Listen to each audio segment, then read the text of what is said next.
आमचा देव पॉझिटिव्ह आमच्या देवाकडे होय आणि आमेन आहे. आमच्या देवाकडे होय आहे आमेन आहे. तो आमेन म्हणणारा परमेश्वर आहे. जस्ट आम्ही आमेन म्हणण्याचा अर्थ की आता त्याच्या पुढे कुठल्याच प्रकारचा एक्सक्यूज नाहीये. आम्ही ज्या येशूच्या नावाने आमेन म्हणतो म्हणजे पूर्ण झालेलं आहे. ज्यासाठी मी प्रार्थना केलेली आहे ती देवाने कंप्लीट केलेली आहे. मला उशीर लागला चालत, मला 10 वर्ष लागतील, 5 वर्ष लागतील, 2 महिने लागतील, 4 महिने लागतील, पण उत्तर आल्याशिवाय राहणार नाही. हालेलुया. ह्या नकारात्मक विचारातून आम्हाला उठणं गरजेचं आहे. ज्यांना बीपी शुगर नको आहे ना त्याने निगेटिव्ह विचारातून बाहेर पडणं गरजेचं आहे. हालेलुया.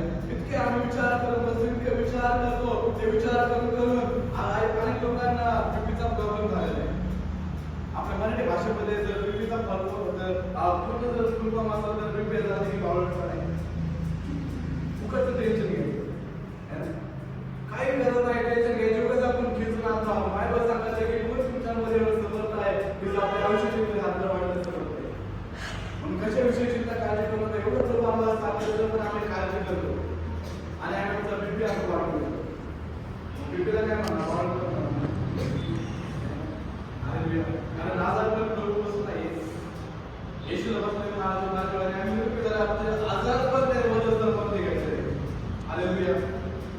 म्हणून आम्हाला उठायचं आहे. आम्हाला नकारात्मक आम्हाला विचारातून उठायचं आहे. ज्यावेळेस तुम्ही प्रार्थना करता, प्रार्थना करून घेता त्यावेळेस विश्वासाने तुम्हाला जायचं आहे की प्रभू हे 100% करणारच आहे.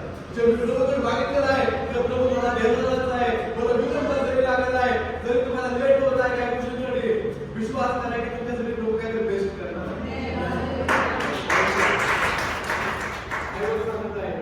त्यावेळेस तो आपल्या बसून आपण उठला व येशूकडे आला. आम्हाला 3 काम या ठिकाणी करायचे. सगळ्यात पहिला आम्हाला आपली बसणं टाकायचं.